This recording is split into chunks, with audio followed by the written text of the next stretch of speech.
The Philadelphia 76ers were granted a golden opportunity when they were gifted the number 3 overall pick in the upcoming 2025 NBA draft at the end of June.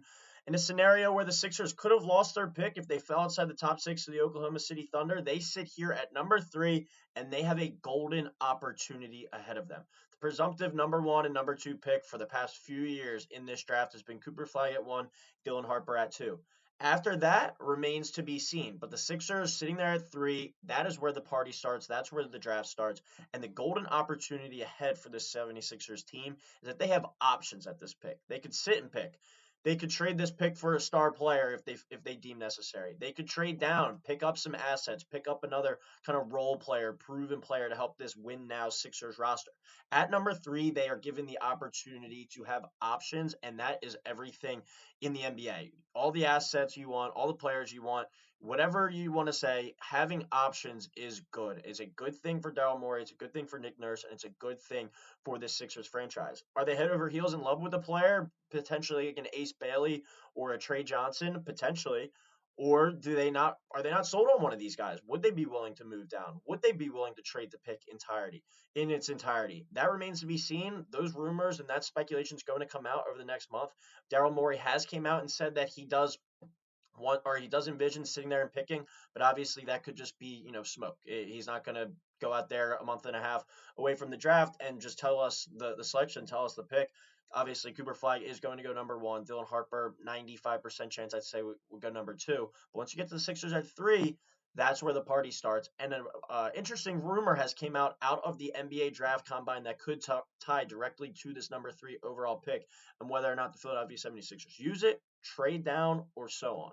When you look at this rumor that just came out from the NBA draft combine, Jeremiah Fears, freshman guard out of Oklahoma, you see that at the bottom there, said he met with the Pelicans at the NBA combine in Chicago, but he also lists, along with the Pelicans, the Sixers, the Mavericks, the Spurs, and the Sacramento Kings as teams that he's met with so far. So when you look at a player like Jeremiah Fears, a freshman guard out of Oklahoma, played up this year. He was only supposed to be a senior in high school, and he's one of the best players in the SEC. Personally, he was my favorite guard to watch in college basketball this year. I'm not saying he's going to be the best NBA player, but just pure entertainment basketball-wise, he was a fun watch, and Sixers fans, I think, would fall in love with him and his style of play as well. Now, is he worthy of the number 3 overall pick? I don't quite know about that, especially when you have Jared McCain and Tyrese Maxey already on the roster.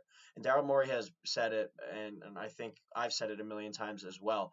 But the Sixers are going to draft who they vision or predict as the best overall player, at this spot, the best available player at this spot. Whether it's Ace Bailey, whether it's Jeremiah Fears, whether it's Trey Johnson, whether it's Derek Queen, the list goes on and on of kind of the speculating prospects between that 3 to kind of 10 range on your big board outside of Cooper Flag and Dylan Harper.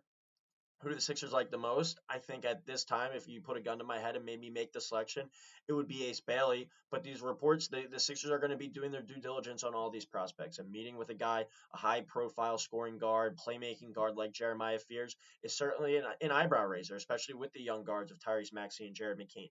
But if Daryl Morey and Nick Nurse believe that Jeremiah Fears could be better than Tyrese, could be better than Jared McCain, they should not let that stop them from selecting him. However, if you look at mock drafts, most big boards, Jeremiah Fears is probably more in that 5 to 8 range, 5 to 10 range on your board. So this could be considered a reach, but that goes where you're sitting there at 3. Is a team head over heels in love with Ace Bailey and willing to move up, or Trey Johnson, or Kasparas Yakuchonis? You pick any of these kind of names in that lottery range. Does someone desperately want to move up, and the Sixers could potentially look to move back? Who knows? But the Sixers have the option. The Sixers have the ability to kind of look into those scenarios and dive into those. But just to touch on, if they were to select this guard out of Oklahoma, Jeremiah Fears, his NBA draft, physical comps and play style as well, I think you can say, but like physically, he lines up with Darius Garland when he was coming out. A little over 6'3" for Jeremiah Fears, about a $175 in that range. Similar wingspan, similar standing reach, similar age. And Darius Garland, if you remember, his freshman year at Vanderbilt was short-lived. He got hurt early on and didn't play much. Jeremiah Fears is a player that I thought got better and better just kind of as the season goes on. And I know this is more so a physical comparison, but if you're able to get a guy like Darius Garland right here at the number 3 overall pick, and skill-wise, I think he's a very skilled player too, Jeremiah Fears. I don't think you pass on a guy like Jared or pass on a guy like Jeremiah Fears just due to having Jared McCain and Tyrese Maxey. It's one of those situations where guys, we're gonna figure this out. We're all not gonna be, excuse me, able to play on the floor at the same time, share the court at all times together, just due to size deficiencies and the defensive ability as of right now. But at the same time, it's a scenario where it's like, if we find Jeremiah, I believe Jeremiah Fears has the highest ceiling out of Tyrese Maxey and Jared McCain. They should not let that stop them from taking him in this pick. I think this has to be an upside pick, a swing for the fences type pick. Sure, ideally the player would be able to come in, slide in, and be able to contribute from day one on a team where you're trying to get the most out of Joel Embiid and Paul George and the rest of the kind of veterans on this roster, but also how often are you going to be picking at number three and have the chance to potentially get an all-star guard? So you look at that kind of from two sides of the fence. What do you prefer? I'm interested to hear what you guys think about that in the comments below as well. But where it goes back to the golden opportunity part, all right, sure, you have the ability to pick Jeremiah Fears here at three. Or, as I said, he's a player that is being speculated as a guy that could be probably more in that 5 to 8 range, I think, as of right now, as of May 15th. You look at the draft order and the teams behind the Sixers. Charlotte, could they look to move up for him? I wouldn't say so. Moving up one spot to get him with LaMelo already there. Utah, a team that, I think could use some more young, potentially star power guards. You look at that team, are there really any stars on that squad? Laurie Markkinen is a very good player, but is he a star player? Washington, another team that is young and kind of rotating through a cast of characters. Bub Carrington had a really good year. Could they look to move up? New Orleans, Brooklyn, Toronto, the list goes on and on. San Antonio, I'd probably rule out. Atlanta, probably rule out. Chicago, Portland, could they be in the mix? Like they could be, and that kind of goes back to the original story of the teams that he met with, Dallas and San Antonio. I don't think are going to be taking him. Maybe San Antonio on the way back, or if they were or that the 14th pick that they have, or if they were willing to trade up. Sacramento not even in the lottery to be part of the discussion. But still, it's a scenario where any of these teams, if they're head over heels in love with a guy like Jeremiah Fears, they could even trade up and select them themselves. Or the Sixers look to trade back if Jeremiah Fears is their guy and just say Toronto desperately wants to acquire Ace Bailey. And the Sixers know that, the Hornets, the Jazz, the Wizards, the Pelicans, the Nets aren't going to be taking Jeremiah Fears. Sixers could get, draft assets or win now type of role players and move back to 9 and still get their guy in Jeremiah Fears there. So that's the beauty of this third pick and really kind of the draft, as I say, starting here.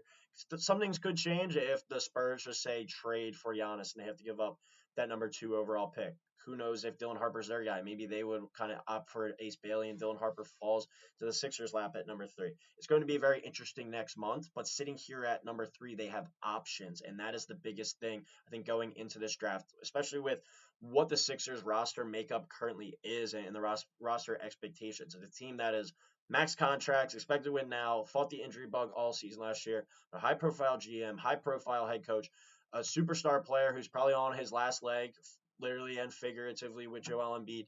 We need to get the most out of him and his ability while he's still able to be on the floor. Do the Sixers kind of make that push and go all in and look to move the pick? This all remains to be seen. Daryl Morey, as of now, says they anticipate to use the pick.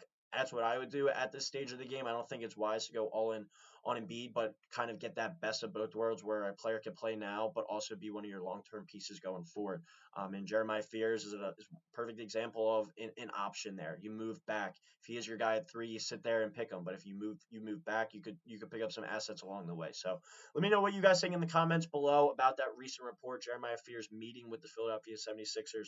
Would you be on board with taking him at 3? Or even if they moved back to 5 or 6 and Ace Bailey they passed on, Trey Johnson they passed on, and they select Jeremiah Fears at number 5 or 6, but get an asset or a role player along the way. Interested to see what you guys have to say below. But as always, please drop a like, drop a subscribe, and we talk to you next time here on Sixers Digest.